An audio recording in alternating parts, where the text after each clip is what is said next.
नमस्कार साथियों, आपका स्वागत है आपके अपने YouTube channel Dubey sir classes में। आज का जो हमारा विषय है ये है लाइट या प्रकाश आप कह लीजिए। लाइट का हमको इसमें पढ़ना है रिफ्लेक्शन, साथ ही साथ इसका रिफ्रैक्शन भी पढ़ना है। तो ये कुछ टर्म्स हैं जो लाइट से रिलेटेड है, हमको इस चैप्टर की शुरुआत से पहले ही क्लियर होने चाहिए, तब हम लाइट चैप्टर को और बढ़िया से समझ पाएंगे। जैसे रिफ्लेक्शन एक टर्म हो गया, एक रिफ्रैक्शन हो गया, एक टर्म आ सकता है डिफ्रैक्शन, एक टर्म आ सकता है डिस्पर्सन। तो इन टर्म्स को हमें समझना होगा। सबसे पहला टर्म है रिफ्लेक्शन। रिफ्लेक्शन क्या है भाई? सर, लाइट का अपने रास्ते पर चलना। जैसे कोई मान लीजिए एक मिरर, और मैंने इस पर लाइट भेजी, लाइट इस पर टकराई, टकराने के बाद क्या हुआ? वापस लौट आई। तो लाइट का वापस लौट आना, दैट इज व्हाट? रिफ्लेक्शन। यानी किसी ओपैक सरफेस से टकराना या किसी भी एक मिरर से टकराना और अपने ही रास्ते पर या कुछ एंगल बनाते हुए वापस लौट आना, क्या कहलाता है? रिफ्लेक्शन का। दूसरा टर्म आता है रिफ्रैक्शन। रिफ्रैक्शन का क्या मतलब है? रिफ्रैक्शन का जो संबंध है वो मीडियम के चेंज से रिलेटेड है। जैसे मान लीजिए ये हमारा मीडियम है क्या? ग्लास। ग्लास में हमने क्या किया? एक लाइट भेजी, दूर के किसी लाइट के सोर्स से एक लाइट भेजी हमने।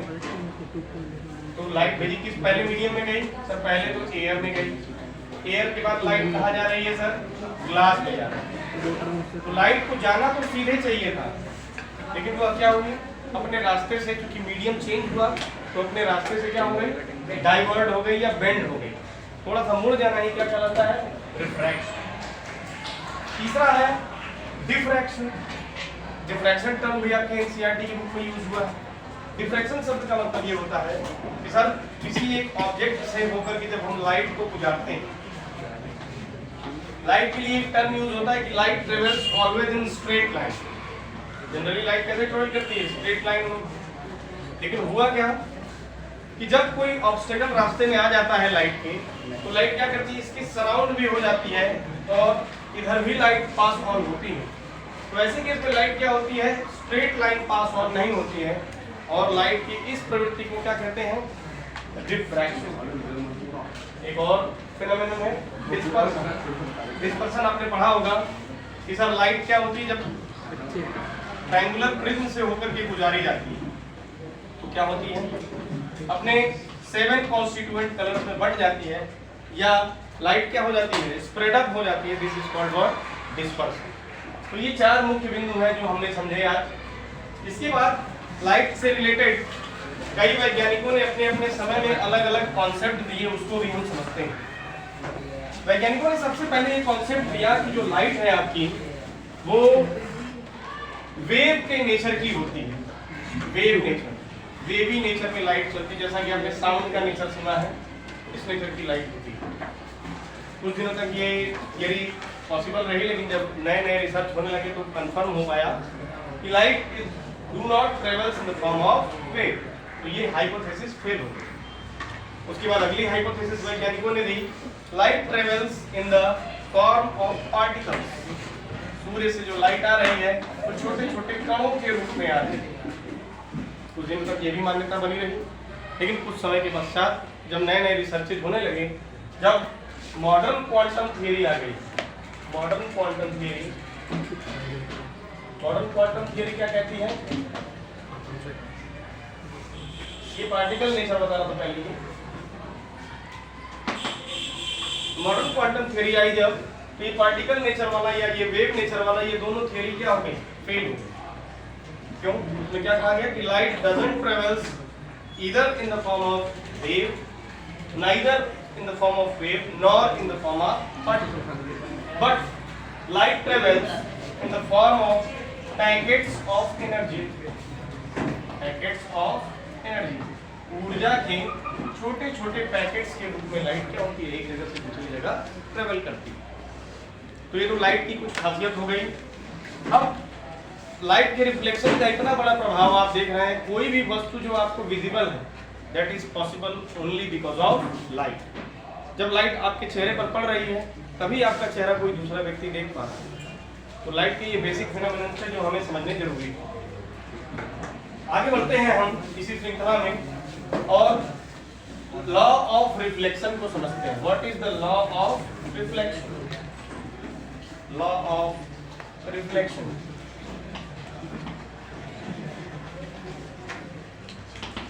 क्या है भाई? लॉ ऑफ रिफ्लेक्शन ये कहता है कि अगर मान लीजिए कोई एक मिरर है, मिरर की पहचान क्या है भाई? कि सर मिरर हो या लेंस हो, दोनों के दोनों ग्लास ही हैं, लेकिन मिरर की एक खासियत होती है कि सर यह एक तरफ से या तो कोटेड होगा और या तो पॉलिश्ड होगा या तो पेंटेड, जिसकी वजह से लाइट इसके आर पार नहीं जा सकती। जबकि लेंस के केस में क्या था, लाइट अगर पड़ती है तो इस रास्ते से इसको पार करके दूसरी तरफ जा सकती है। लेंस ट्रांसपेरेंट होता है और साथ ही साथ वो किसी भी तरफ से पेंटेड नहीं होता है। लेकिन मिरर ये क्या है, आपका ओपैक बन गया है, लाइट इस पर पड़ेगी तो जरूर, लेकिन टकरा करके वापस आ जाएगी। तो लॉ ऑफ रिफ्लेक्शन को समझते हैं। यहाँ से हमने लाइट को भेजा, एक काल्पनिक रेखा है क्या, नॉर्मल जिसको कहते हैं, लाइट गई और इससे टकरा करके क्या हुई, वापस आ गई। तो लाइट के रिफ्लेक्शन का सबसे पहला नियम, सबसे पहला जो लॉ है वो ये है, लाइट जितने एंगल से, ये हो गया आपका इंसिडेंट रे, इंसिडेंट यानी जो भेजी गई रे, ये हो गया आपका रिफ्लेक्टेड रे, रिफ्लेक्टेड, और ये हो गया आपका क्या, नॉर्मल। कहता है क्या कि लाइट जो है आपका जितने एंगल से, नॉर्मल के साथ जो एंगल बनाता हुआ लाइट आगे की तरफ बढ़ रहा है, मान लीजिए 30 डिग्री का एंगल बनाते हुए आगे बढ़ रहा है, तो ठीक उतना ही एंगल बनाते हुए वो क्या होगा, लौटेगा भी। Means the angle between normal and incident ray will always be equal to the angle between reflected ray and normal। तो ये आपके लाइट की सबसे पहली परिभाषा है, सबसे पहला लॉ लाइट के रिफ्लेक्शन से संबंधित।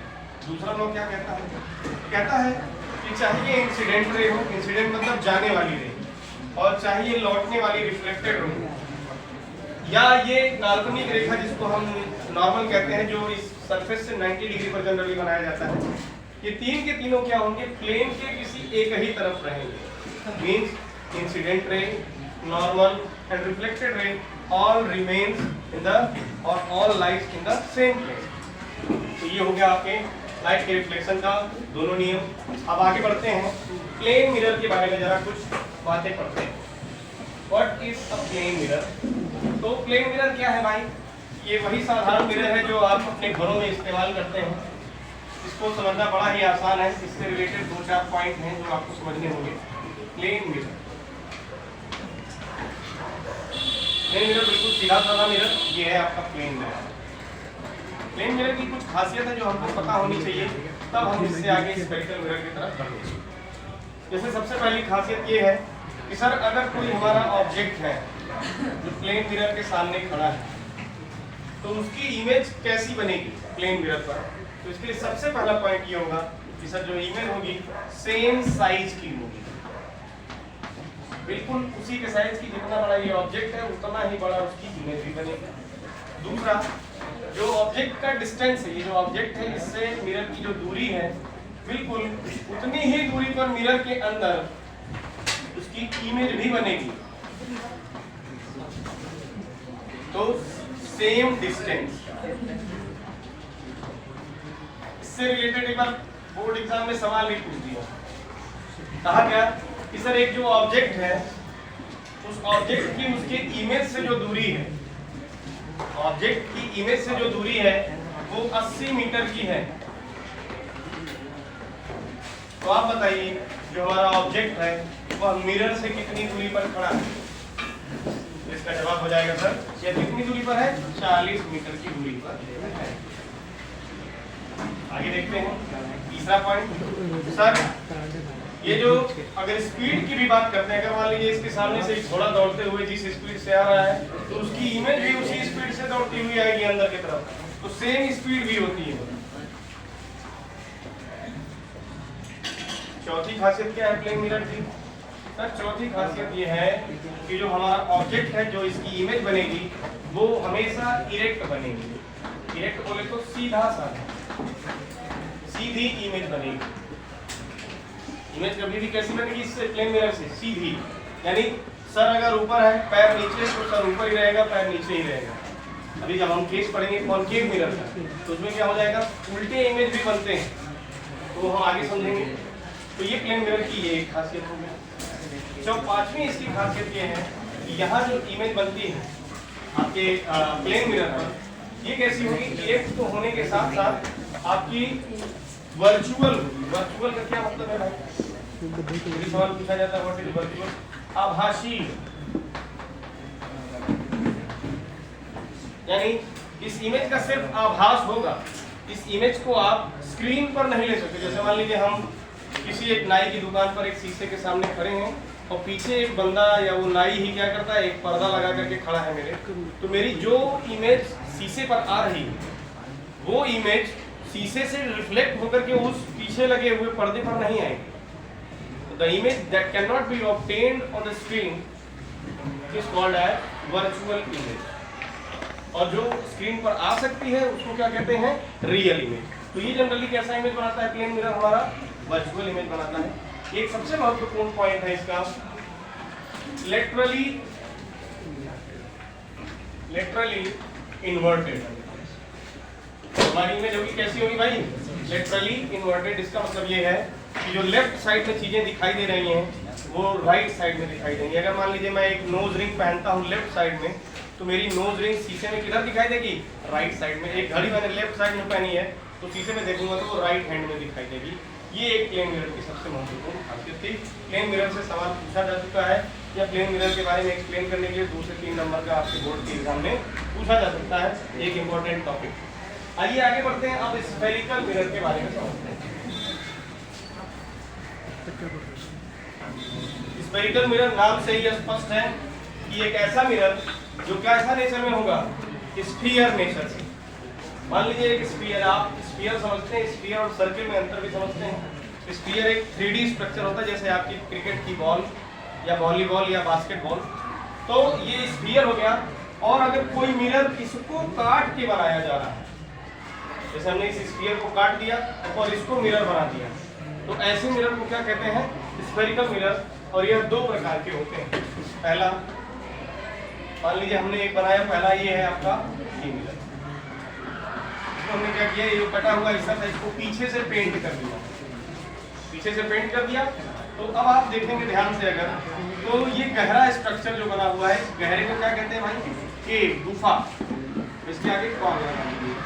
तो अगर कोई आपका मिरर है जो जिसका रिफ्लेक्टिंग सरफेस है, जिस पर लाइट जो पड़ रही है वो कैसी है? गहरी है, तो ऐसे मिरर को क्या कहेंगे? Concave mirror. और अगर यही आपका कैसा होता, इसके जो रिफ्लेक्टिंग सरफेस है जिस पर लाइट पड़नी है वो उभरा हुआ होता, तो इसको कहते हैं कॉन्वेक्स मिरर। थोड़ा सा पेट जिसका निकला होता है वो कैसा है? कॉन्वेक्स। और जो अंदर की तरफ धंसा हुआ है वो क्या है?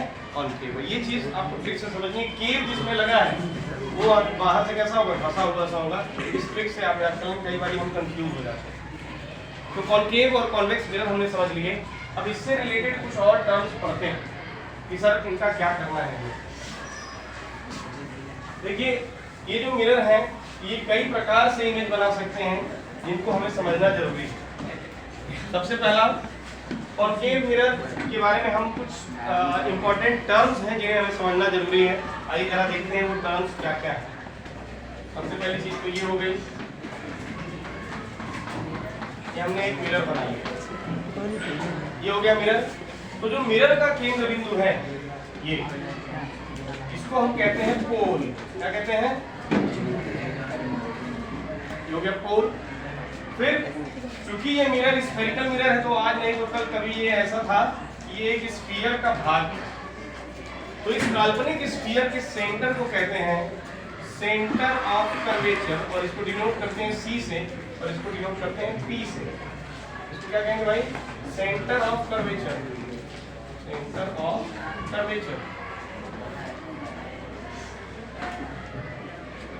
अब एक इमेजिनरी लाइन जो इससे पास होकर के गुजरे, इस इमेजिनरी लाइन को कहते हैं प्रिंसिपल एक्सिस, प्रिंसिपल एक्सिस। और साथ ही साथ हम क्या करते हैं कि जब प्रिंसिपल एक्सिस बन गया तो अगली चीज आती है आपके लिए कि आप एक काम कीजिए सर, इस पर लाइट भेजिए। हमने लाइट भेजी, लाइट इस सरफेस से टकराई और किसी एक बिंदु से होकर के गुजरी। तो इस प्रिंसिपल एक्सिस के जिस बिंदु से होकर के गुजरती है उसको हम डिनोट करते तो है F से, और कहते हैं उसको क्या? फोकस। कहते हैं इसको फोकस। अब पोल और सेंटर ऑफ कर्वेचर की जो बीच की दूरी है वो देखने अगर ध्यान से, तो इस स्फीयर का क्या है? वो रेडियस। तो इस पूरे दूरी को कहते हैं radius of curvature, radius of curvature. और इसे डिनोट करते हैं किससे? Capital R।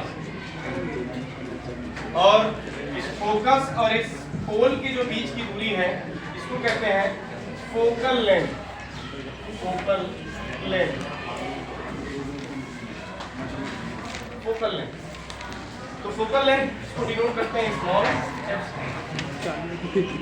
ये बेसिक बातें हो गई जिनको हमें याद रखना होगा, तभी हम न्यूमेरिकल्स को सॉल्व कर सकते हैं।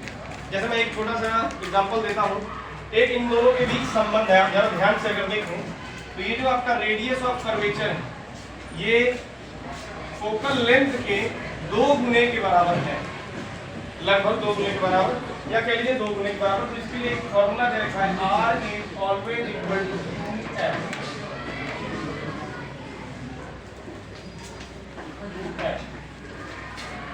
R is always equal to 2F। ये जो रेडियस ऑफ कर्वेचर है फोकल लेंथ के लगभग 2 गुने के बराबर होता है।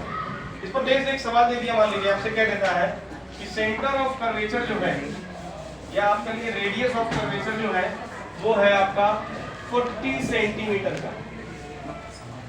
तो आप बता सकते हैं क्या कि उस मिरर का फोकल लेंथ क्या होगा?